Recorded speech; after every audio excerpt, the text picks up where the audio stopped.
Guys നല്ല പഴങ്കഞ്ഞി, നല്ല ഉള്ളിയും മുളകും തൈരും കപ്പയൊക്കെ ഇട്ട പഴങ്കഞ്ഞി. ഇത് ഇങ്ങനെ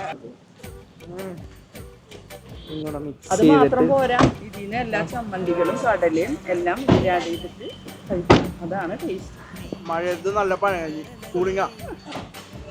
എന്തൊക്കെ ഇപ്പോൾ അവിടെ സ്പെഷ്യലായിട്ടുള്ളത്? ഇന്നത്തെ സ്പെഷ്യലുകളാണ് നമ്മളെ തീരദേശ പഴങ്കഞ്ഞി കടയിലെ ഇന്നത്തെ സ്പെഷ്യലുകളാണിത്.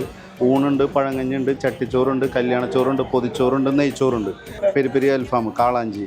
അത് സൺഡേയിലെ ഓഫറാണ് ഈ കൊടുത്തേക്കുന്നത്. ഇതിങ്ങനെ വാഴയിലൊക്കെ അങ്ങോട്ട് മാറ്റിയിട്ട് ഫിഷ് അൽഫാം എന്ന് പറയുമെങ്കിലും പൊള്ളിച്ചതാണ് ഗൈസ്. നല്ല അലുവ കഷ്ണം പോലത്തെ മീൻ എങ്ങനെ കഴിക്കാം. നല്ല മീൻ കിട്ടിയാൽ വിടാൻ പറ്റുമോ? അതുകൂടാണ്ട് നല്ല കക്കിയോ കൊഞ്ചോ ബീഫോ എന്ത് വേണേലും കിട്ടുന്ന നല്ല ചട്ടിച്ചോറും കൂടെ കിട്ടും. എല്ലാവരും അടിച്ചു കയറി വാ. പാട്ടുപാടാൻ വാ, കുട്ടനാടിൻ കൊച്ചു തമ്പുരാട്ടി ഒരു പാട്ടുപാടാൻ വാ. അപ്പോൾ ഗൈസ് ലൊക്കേഷൻ മറക്കണ്ട, കൊടുങ്ങല്ലൂരുള്ള തീരദേശ പഴങ്കഞ്ഞിക്കട പടാകുളം ബ്രാഞ്ചിലാണ് നമ്മളുള്ളത്. ഒരുപാട് പേർക്കുള്ള ഡൗട്ടാണ് ഇവിടെ ഹൈവേയുടെ പണി കാരണം പാർക്കിംഗ് സ്പേസ് അവൈലബിൾ ആണോ എന്ന്. നല്ല വിശാലമായ പാർക്കിംഗ് സ്പേസ് എന്നെ ഇവിടെ ഒരുക്കിയിട്ടുണ്ട്. അപ്പോൾ അടുത്തൊരു വീഡിയോയിൽ കാണുന്നവരെ ഇറ്റ്സ് മീ നന്മയുള്ള സൈനിങ് ഓഫ്. ബൈ.